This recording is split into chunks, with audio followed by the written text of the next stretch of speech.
오늘 은혜 받으실 말씀은 시편 37편 23절에서 26절까지 말씀입니다. 시편 37편 23절에서 26절까지의 말씀을 다 같이 봉독하겠습니다.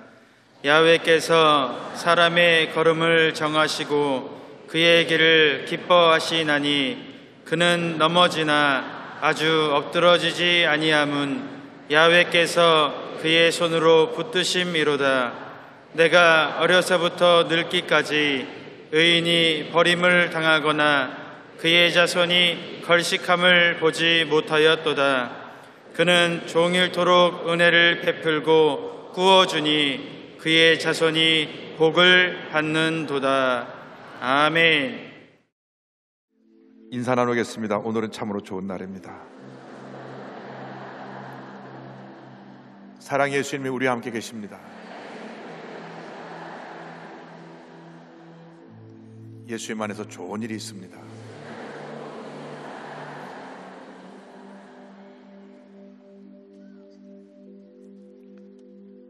이 세상에 태어나서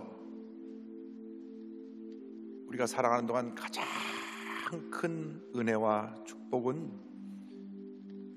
예수 믿고 하나님의 자녀로 사는 것입니다. 이보다 더 큰 축복이 없고 더 큰 은혜가 없고 더 큰 기적이 없습니다. 나 같은 죄인이 예수 믿고 하나님 자녀가 되어 이와 같은 하나님의 은혜 속에 살게 된 그것이 얼마나 큰 기쁨인지 모릅니다.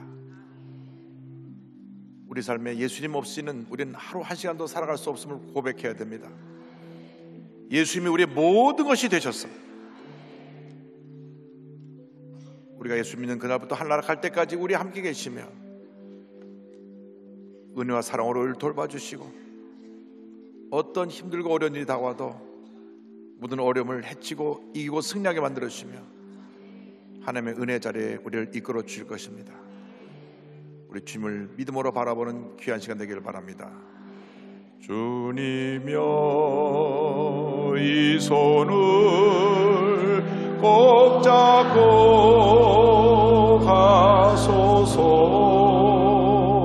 약하고 피곤한 이 몸을 폭풍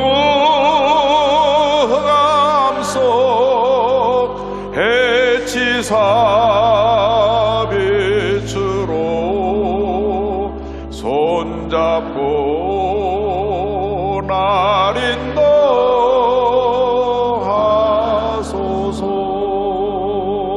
인도하소서. 인생이 힘들고 고난이 겹칠 때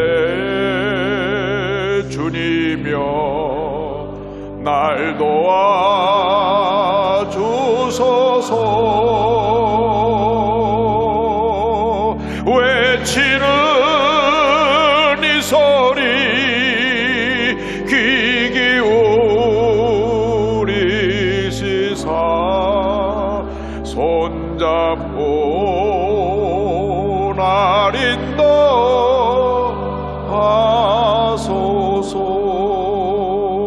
인도하소서. 주님, 우리의 손을 꼭 붙잡고 하시옵소서. 우리 일생 나가도록 주님밖에는 내 삶에 참된 기쁨과 만족을 주실 분이 없습니다. 주님, 날 도와주옵소서. 우리 다 같이 통성으로 기도합니다. 주여, 주여, 주여.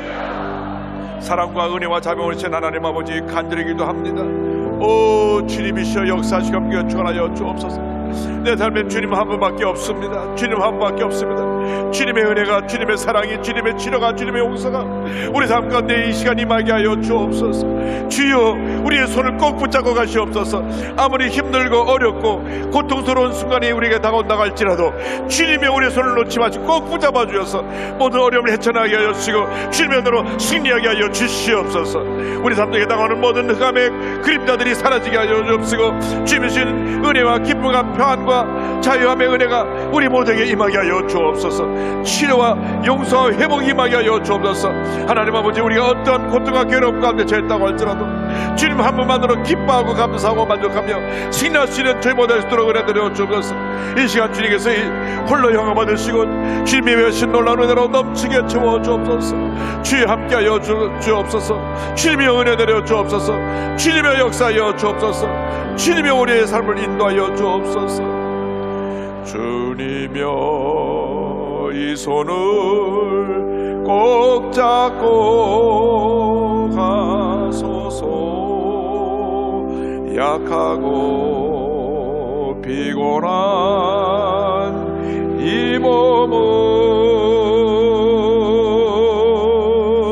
폭풍우 흑암 속에 지사 빛으로 손잡고 날 인도하소서.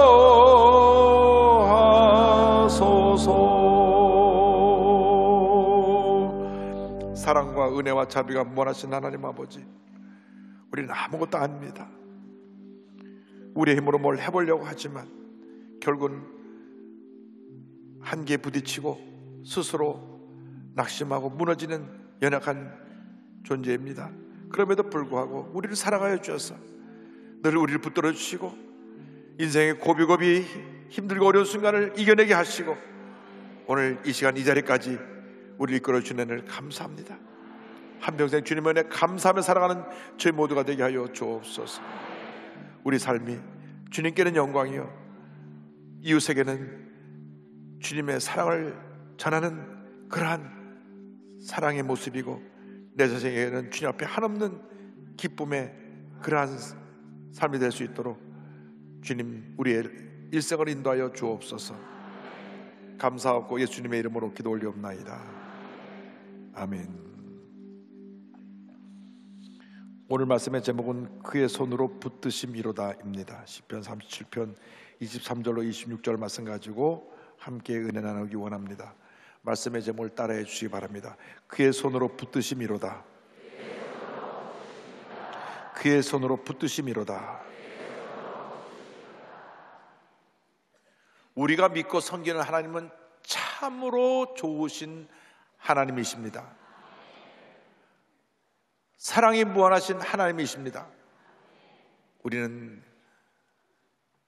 그 놀라운 은혜와 사랑을 입은 복받은 하나님의 자녀들입니다.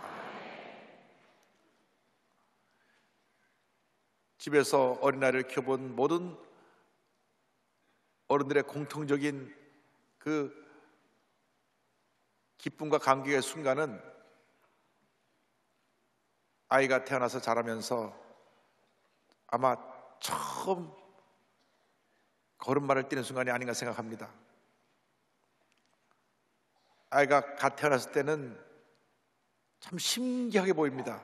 어떻게 저게 눈도 달려있고 코도 달려있고 저 조그만 손가락 5개가 달려있고, 그런데 아이가 이제 시간이 지나가면서 기어다니고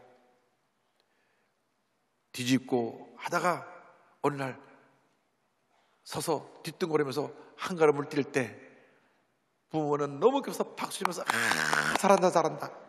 뒤뚱거리는 아이를 손을 잡아주면서 그 한 걸음 한 걸음 발걸음을 옮길 때 그 부모님의 기쁨은 말할 수 없고 그를 지켜보는 가족들의 기쁨은 말할 수 없었던 것이 기억이 날 것입니다. 그런데 하나님이 우리를 그렇게 사랑하고 계십니다. 죄로 인해 철저히 망가진 인생, 상처투성이 인생, 실패의 연속이었던 인생을 예수 믿고 하나님 자녀 되게 만들어 주시고 믿음이 자라나서 겨우 발걸음 한 걸음 한 걸음 옮기기도 힘든 그때에 손을 잡고 기뻐하시며 발걸음을 인도해 주신 그 하나님, 그 하나님께서 우리의 일생을 그렇게 인도하고 계십니다. 얼마나 주님 은혜 감사한지. 모든 것이 다 주님의 은혜인 것입니다. 주님의 은혜가 없었더라면은 오늘 우리가 존재하지 못했을 것입니다. 주님의 은혜 때문에 오늘 여기까지 온 것입니다. 그 하나님이 첫째로 우리의 일생을 인도해 주십니다. 우리를 인도하신 하나님에 대해서 시편 37편 23절은 이와 같이 말씀합니다. 야훼께서 사람의 걸음을 정하시고 그의 길을 기뻐하시나니. 하나님께서 우리의 그 발걸음을 정하시고 우리의 길을 기뻐하신다고 말씀하셨습니다. 이 말씀의 뜻은 하나님은 우리의 일생을 주관하시고 돌보시고 섭리하시고 인도하신다는 뜻입니다. 예수 믿는 그 순간부터 하늘나라 갈 때까지 하나님께서 불과 같은 눈으로 우리를 지켜보고 계시며 우리의 삶을 인도해 주고 계십니다. 이것이 바로 은혜입니다. 우린 스스로 때때로 하나님 없이 내가 하는 노력을 통해서 뭔가 이룰 수 있다고 생각합니다. 또 그렇게 해서 어떠한 것을 이뤘다고 생각합니다. 아닙니다. 모든 것이 하나님의 은혜로 된 것입니다. 내가 뭘 선택하고 결정해서 일이 되어진 것이 아닙니다. 하나님이 은혜를 베풀어 주셨기 때문에 그 일들이 잘 이루어져서 오늘 여기에 이르게 된 것입니다. 그래서 잠언서 16장 9절은 설명합니다. 사람이 마음으로 자기의 길을 계획할지라도 그의 걸음을 인도하시는 이는 야훼시니라. 여러분이 꿈꾸고 계획한 것 같지만 결국 그 발걸음을 인도해 주신 분은 하나님이시라는 것을 잊지 말게 되기를 바랍니다. 여러분, 여러분의 인생의 운전대를 여러분이 잡고 있다고 생각하면 안 됩니다. 하나님께서 여러분의 인생의 운전대를 붙잡고 계시고 여러분의 일생을 인도하고 계십니다. 어린아이들이 가끔 부모님이 운전하는 차를 타면 아빠, 내가 운전해 볼래. 엄마, 나도 운전대 좀 잡게 해줘봐. 절대로 부모가 어린아이에게 운전대를 안 맡깁니다. 왜? 맡기는 그 순간 대형 사고가 날 것이기 때문에. 그럼에도 불구하고 우리 인간들이 착각을 해서 내 인생을 내가 운전하는 줄 알고 내 운전대를 붙들고 맘대로 핸들을 틀어가지고 사고도 내고 스피드 내서 티켓도 띄고 큰 어려움을 당하게 되는 경우가 얼마나 많은지 모릅니다. 이것이 인간의 고집이고 교만입니다. 특별히 잘 될 때 조심해야 됩니다. 사람들에게 박수갈 때 받을 때 하는 일마다 다 잘 돼서 승승장구할 때 말단 직원으로 있다가 점점 승진해서 중경이 되고 대표 자리에 올라갔을 때 그것이 내가 잘나서 됐다고 생각하는 그 순간부터 무너지는 것입니다. 내 능력이 있어서 이렇게 됐다고 생각하고 운전대를 잡는 그 순간부터 많은 실수가, 문제가, 어려움이 내 삶에 생겨나게 되는 것입니다. 사람은 착각하는 동물입니다. 뭐 착각은 커트라인이 없다 그러는데 나의 나 된 것은 주님의 은혜인데도 불구하고 내가 좋은 집안에서 자라났기 때문에 내가 많이 배웠기 때문에 내가 가진 것이 많기 때문에 내가 이러한 높은 위치에 있기 때문에 모든 것이 잘 된다고 생각하면 그것은 바로 착각이고 그것은 내 인생의 핸들을 운전대를 내가 잡았다는 뜻이고 그들로부터 내게는 많은 문제가 내 앞에 기다리고 있다는 것을 잊지 말게 되기를 바랍니다. 우리는 주님을 믿고 의지하고 주님께 맡겨야 됩니다. 시편 25편 12절입니다. 야훼를 경외하는 자 누구냐? 그가 택할 길을 그에게 가르치시리로다. 주님을 믿고 의지하고 주님께 맡기면 주님께서 우리의 갈 길을 밝히 보여주시는 것입니다. 여러분이 여러분의 길을 가는 것이 아니라 주님이 그 길을 보여주시고 그 길을 가게 하시는 것입니다.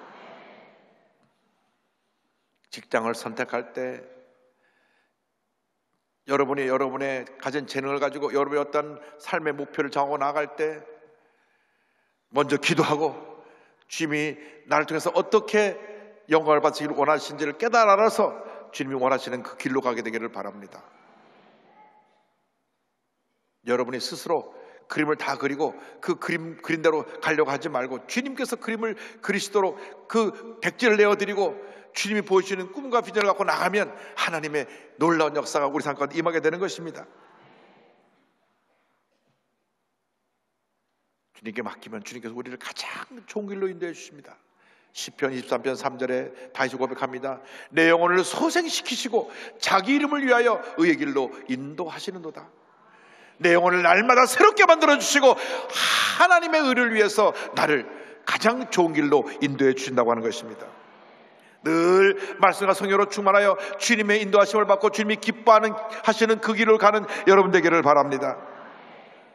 세상의 음성을 듣고 흔들리지 말고 내가 잘 될 때 스스로 교만하여 주님의 핸들을 빼앗아서 대주는 귀주지 말고 주님께 맡기고 믿음으로 나가는 여러분 되기를 바랍니다. 아프리카에 스프링복이라고 하는 영양이 있습니다. 가끔 여러분 다큐멘터리를 보셨겠지만 수천 수만 마리가 막 질주해가는 모습을 보셨을 것입니다. 왜 이렇게 질주해가느냐? 앞에 힘세고 빠른 영양들이 달려가서 먼저 좋은 풀을 뜯어먹으려고 그렇게 무리를 지어 뛰어가면 뒤에 양들이 같이 그 좋은 풀을 먹기 위해서 경주를 하는 것입니다. 그런데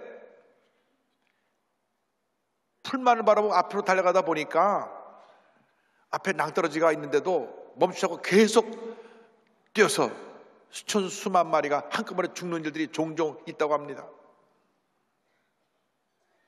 하나님을 떠나서 인생 핸들대를 죽어가는 사람들의 결과가 바로 그렇게 되는 것입니다. 이 세상 사람들이 명예를 따라갑니다. 물질을 따라갑니다. 권력을 따라갑니다. 그러나 하나님 없이 따라가는 그 모든 것들은 결국 멸망의 낭떠러지에 떨어져서 모든 것을 잃어버리고 절망의 나락에 떨어지게 되는 그러한 결과를 맞이하게 될 뿐인 것입니다. 그래서 성경은 우리에게 권면합니다. 로마서 12장 2절입니다. 너희는 이 세대를 본받지 말고 오직 마음을 새롭게 함으로 변화를 받아 하나님의 선하시고 기뻐하시고 온전하신 뜻이 무엇인지 분별하도록 하라. 주님이 기뻐하신 그 뜻을 따라 살아갈 때 하나님이 우리 삶 가운데 은혜를 내려주시는 것입니다. 내 뜻, 내 계획이 아니라 하나님의 뜻, 하나님의 계획이 내 삶 가운데 임할 때에 그 뜻을 따라갈 때에 우리 일생 동안 주님의 인도하심이 함께하고 주님의 은혜와 축복이 우리에게 넘쳐나게 될 것입니다. 아주 작은 일부터 어떤 중요한 결정까지 늘 주님의 뜻이 어딘가를 묻고 결정하는 여러분 되기를 바랍니다. 주님의 인도하심을 따라 사는 사람들에게 주시는 특별한 은혜가 있는데 그것은 붙드시는 하나님의 은혜인 것입니다. 하나님의 붙드시는 은혜. 둘째로 붙드시는 하나님에 대해서 말씀드립니다. 37편 24절에 그는 넘어지나 아주 엎드러지지 아니함은 야훼께서 그의 손으로 붙드심이로다. 넘어지지만 아주 엎드러지지 아니함은 주님이 그를 붙드심이로다. 그런데요, 세문학 성경은 아주 또 우리 마음에 와닿게 번역되어 있습니다. 어쩌다 비틀거려도 주님께서 우리의 손을 잡아주시니 넘어지지 않는다. 할렐루야.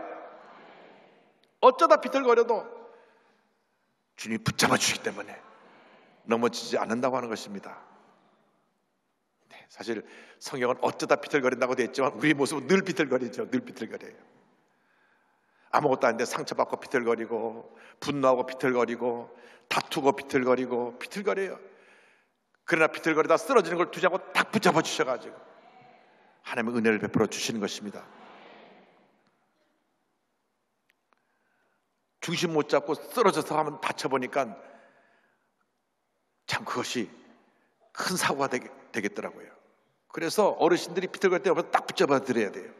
나이가 들면 아무래도 몸을 잘 가누지 못할 때가 많기 때문에 늘 어르신들 주변을 잘 살펴서 어르신이 좀 힘들어하면 옆에서 부축도 해드리고 비틀거리면 잡아드려서 어르신이 편안하게 걸어갈 수 있도록 해드려야 되는 것입니다.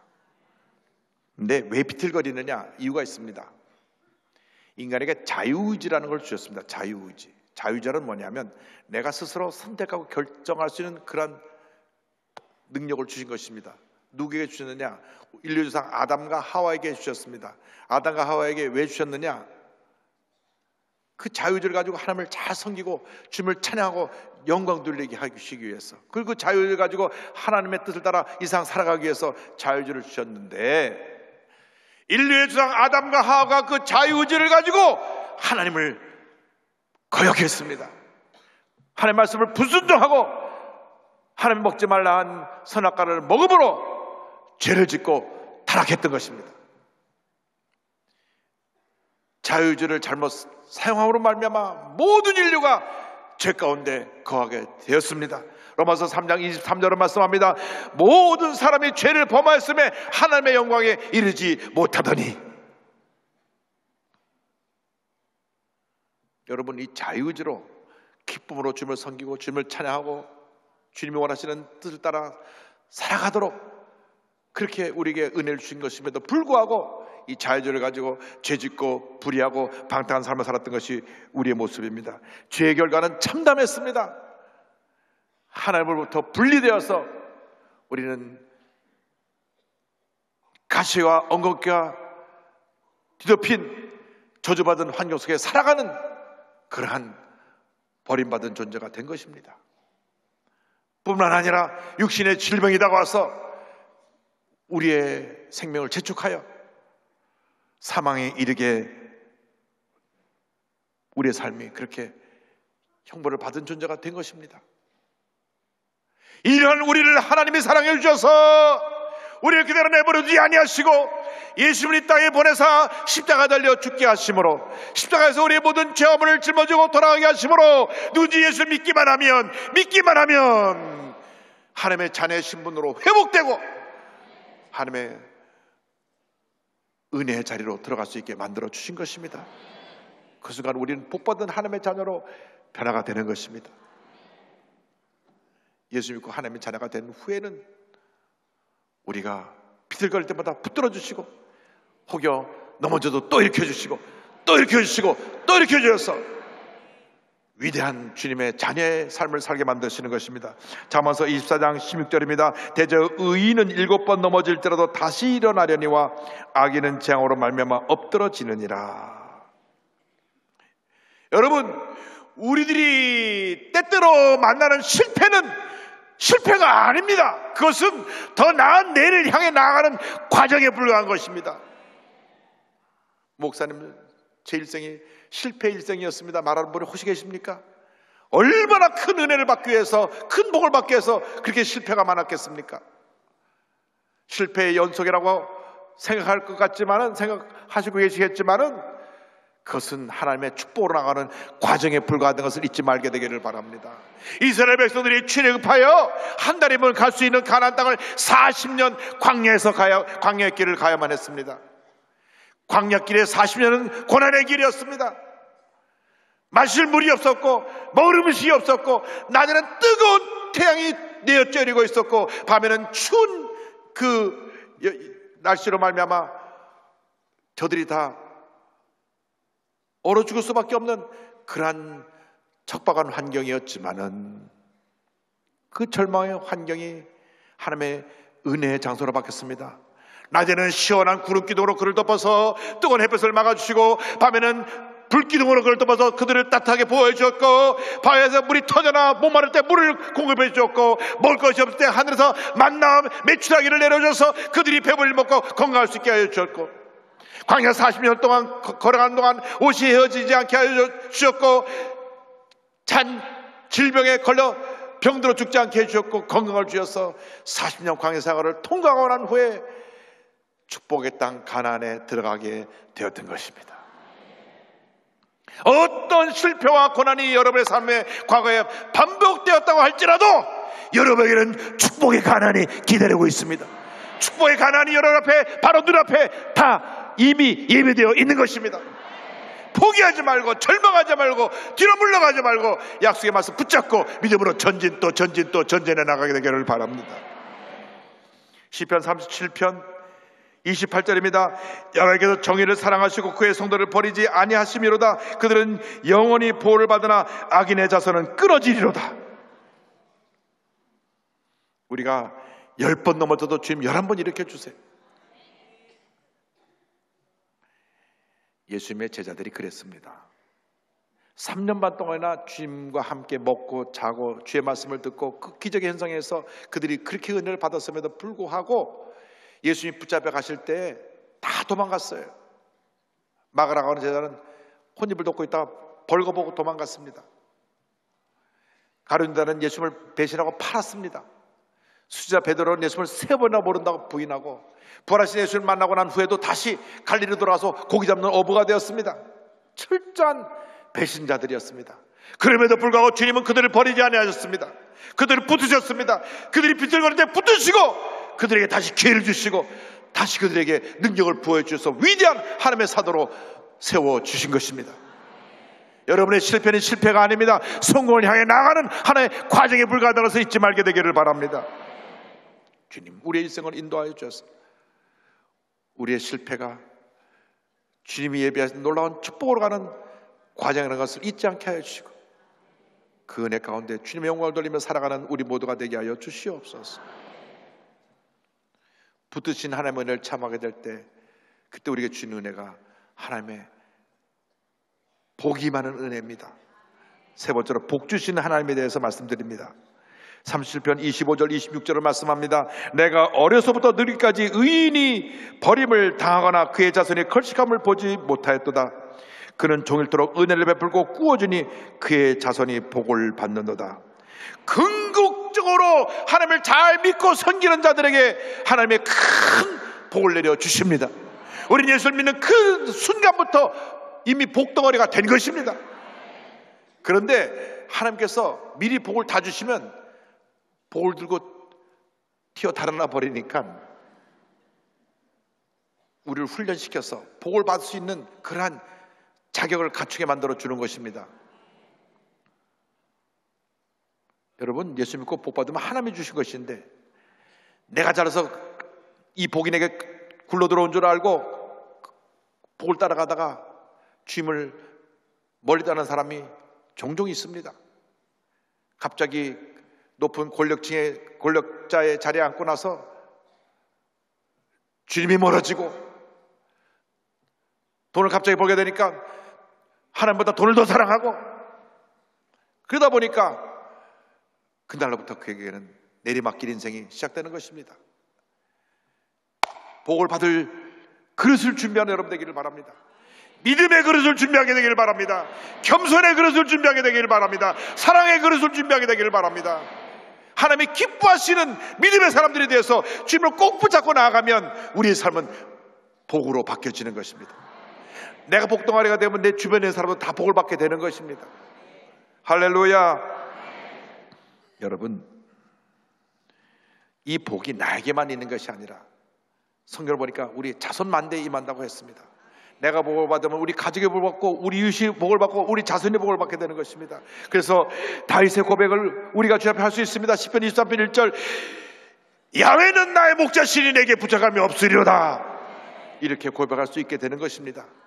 그의 말년에 그의 일생을 정리하면서 고백한 시편 23편의 고백이 우리의 고백이 되기를 바랍니다. 주님이 나의 목자가 되시기 때문에 내게 부족함이 없습니다. 내게 전혀 부족함이 없습니다. 할렐루야. 이 복을 받게 되기를 바랍니다. 지금 조금 힘들고 어려워도, 조금 마음이 아프고 고통스러워도, 몸이 불편해도, 가정에 어려움이 있어도 주님이 예비하신 큰 놀라운 은혜와 축복을 바라보며 나가는 여러분 되기를 바랍니다. 절대로 악인들이 잘 된다고 불평하지 마시기 바랍니다. 악인들은요, 하나님이 잠시 그냥 두셨다가 하나님 때 다 멸하실 것입니다. 시편 1편 6절 결론 부분에 이렇게 말씀하죠. 무릇 의인들의 길은 야훼께서 인정하시나 악인들의 길은 망하리로다. 시편 37편 9절로 11절입니다. 진실로 악을 행하는 자들은 끊어질 것이나 야훼를 소망하는 자들은 땅을 차지하리로다. 잠시 후에는 악인이 없어지리니 내가 그것을 자세히 살필지라도 없으리로다. 그러나 온유한 자들은 땅을 차지하며 풍성한 화평으로 즐거워하리로다. 땅은 생명과 풍요의 상징입니다. 땅에 씨앗을 심으면 그것이 뿌리를 내려서 자라게 하고 열매를 맺게 합니다. 그리고 우리에게 풍요로움을 가져다 줍니다. 예수 믿는 사람들에게 그 풍요로움의 축복을 이미 주셨습니다. 우리 마음에 믿음이라고 하는 땅을 주셨어요. 이 믿음의 땅에다 심기만 하면 풍성한 열매가 맺히는 것입니다. 여러분, 하나님을 기쁘시게 하는 삶을 살아가는 여러분 되기를 바랍니다. 사람을 따라가지 말고, 환경을 따라가지 말고, 세상의 음성을 따라가지 말고 주님의 음성을 믿고 의지하고 따라가는 여러분 되기를 바랍니다. 그때부터 여러분들은 다 복덩어리가 되는 것입니다. 들어와도 복을 받고 나가도 복을 받고 남에게 꾸어주죠 꾸지 아니하고 위에 있고 아래 있지 아니하고 범사가 형통하게 되는 복을 받게 될 것입니다. 2017년 11월 17일 미국 수도 워싱턴 DC에 성경 박물관이 오픈됐습니다.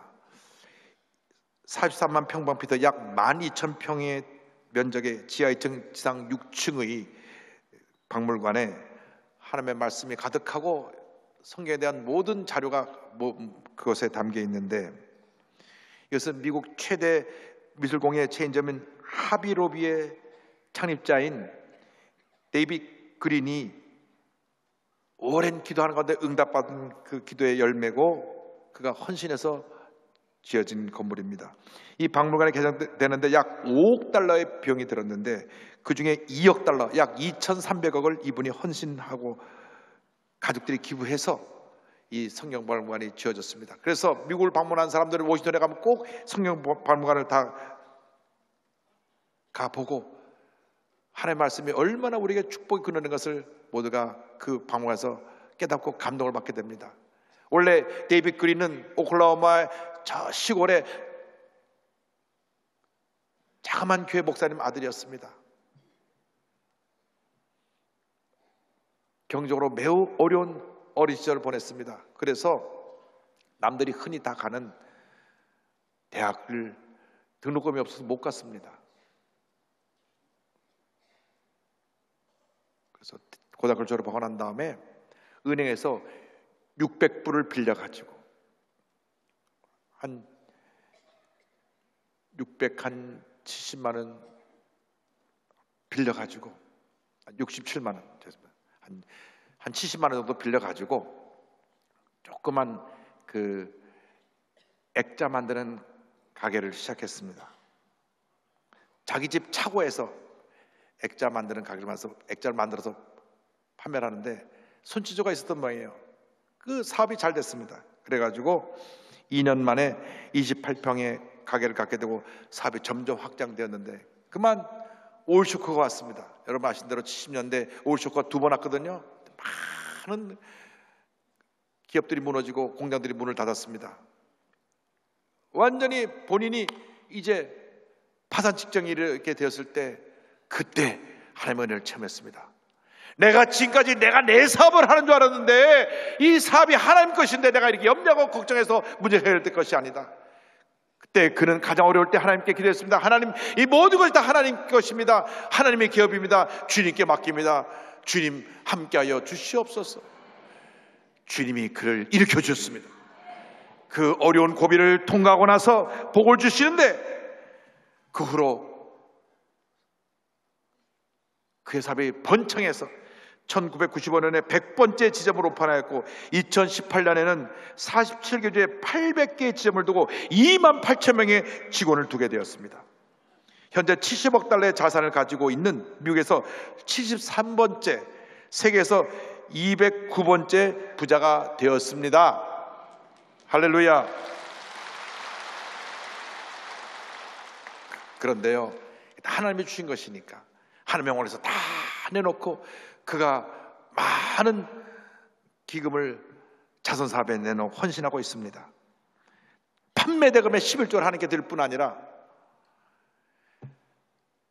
거기 일하는 모든 종업원들의 복지에도 관심을 가져서 2014년 미국의 최저임금이 시간당 7.25달러, 시간당 한 8,000원 됐다고 하면 본인은 그 전에 이미 시간당 14달러, 최저임금보다 2배 가까운 금액을 자기들 종업원들에게 줬어요. 그리고 그 종업원의 파타임을 하는 알바생들에게도 최저임금보다 훨씬 더 많은 9.5달러의 임금을 주었습니다. 최저임금 주기도 바쁜데 거기다 더 얹어서 아르바이트 하는 사람에게 주고 직원들에게 2배 이상 준 겁니다. 아마 우리나라 그렇게 기업을 하면 평생 노사 분기 없을 겁니다.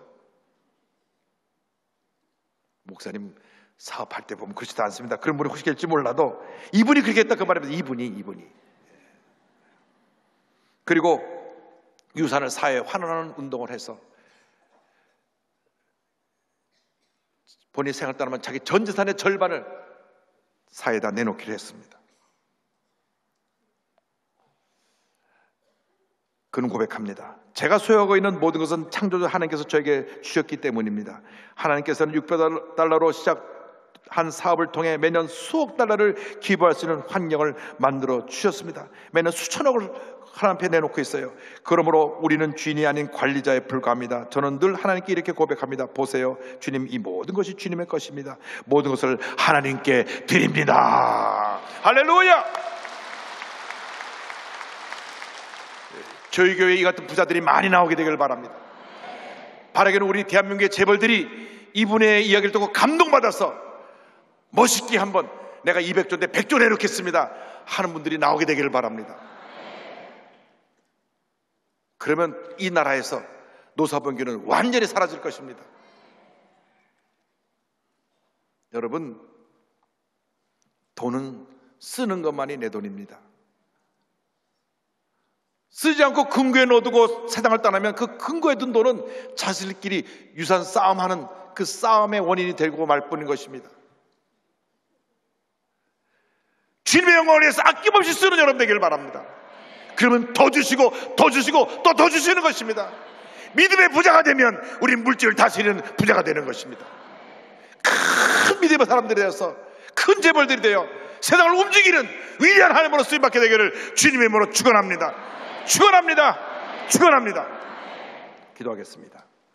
사랑과 은혜와 자비가 무한하신 하나님 아버지, 한 번뿐인 인생인데 우리가 하나님을 감동시켜드리고 사람들을 감동시키는 큰 믿음의 사람들이 다 되게 하여 주시옵소서. 예수님의 이름으로 기도 올리옵나이다. 아멘.